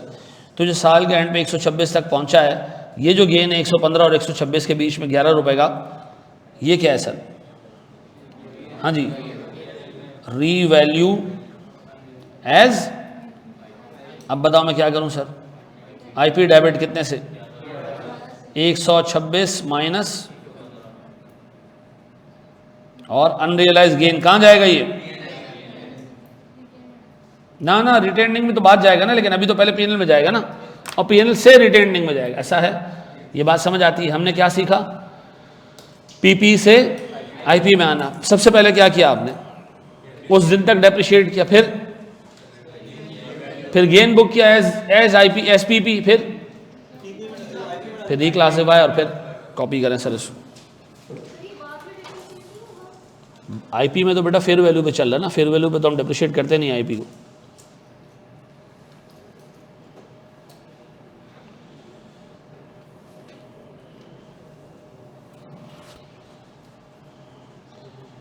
What your thoughts about social life of a CS student? घर बैठे डिप्रेसिंग माहौल हो जाता है। बात तो सही है, लेकिन अब ऐसे ही गुजारा करना है।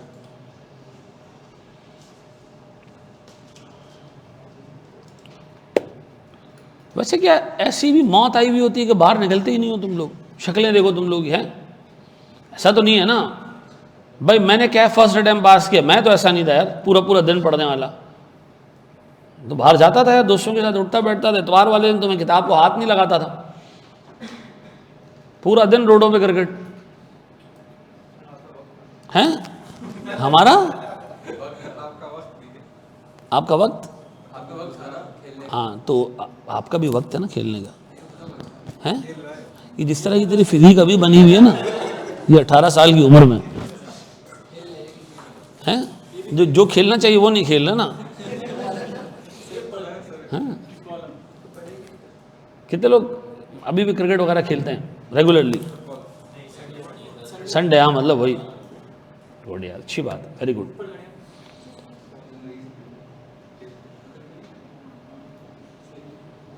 हॉकी कौन खेलता है भाई?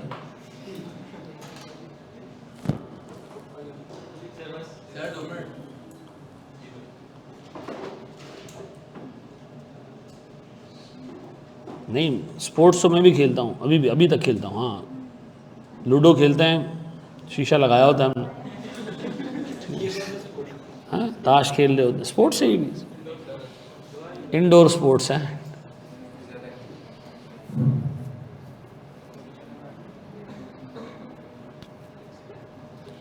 बढ़े हम आगे।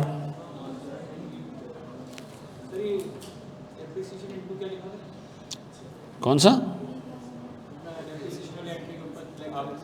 100 रुपये का कैरिंग अमाउंट है, 5 साल से डिवाइड किया, 6 महीने। ये depreciation up to reclassification date, P गायब हो गया इसमें। सेट है?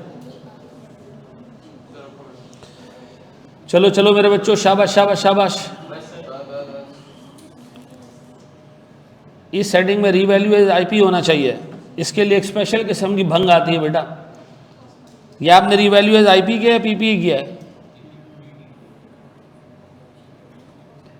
हम आगे बढ़े मेरे बच्चों। हाँ जी, टाइम हो गया, चलो हम यहीं तक रखते हैं। आपने अभी तक आई करवा दिया है ग्रुप में, स्टेटमेंट ऑफ कैश फ्लोज के किसी और टीचर। अच्छा भाई, एक चीज़, ये जो नए नए बच्चे आ रहे हैं वो आपने ये चीज़ क्लियर कर लें। बच्चे ने अच्छा पूछ लिया। हमारे इस कोर्स को ना 2 टीचर्स पढ़ाते हैं यहाँ पे, मैं भी पढ़ाता हूँ, आकाश भी पढ़ाते हैं, ठीक है। आपको किसी एक ही टीचर से क्लासेस लेनी है, ठीक है। बच्चे परेशान हो जाते हैं ग्रुप में जब 2 टीचर्स की जो चीज़ें जारी होती हैं। आप अगर मुझसे पढ़ रहे हैं तो सिर्फ मेरे ही हैंडआउट्स आपने फॉलो करने, जो आकाश से पढ़ रहा है उसको आकाश ही की चीज़ें फॉलो करनी, ठीक है। ये दोनों मैंने क्लियर कर दिए। आपको टेंशन लेने की ज़रूरत नहीं है कि ग्रुप में ये क्यों आ रहा है वो क्यों आ रहा है। आप सिर्फ मेरी जो चीज़ें हैं वो देखिएगा, और जो आकाश के स्टूडेंट हैं वो सिर्फ आकाश की चीज़ें देखेंगे, ठीक है जी। पोर्टल पे भी आपको दोनों टीचर्स के लेक्चर्स मिल जाएंगे, ठीक है जी। जो मुझसे पढ़ रहा है उसके आकाश के लेक्चर उसको पोर्टल पे फ्री में मिल जाएंगे, और जो उससे पढ़ रहा है उसको मेरे लेक्चर फ्री में मिल जाएंगे। थैंक यू वेरी मच जी। अल्लाह आपको खुश रखे अपने खर्चे पे। देखते हैं बेटा।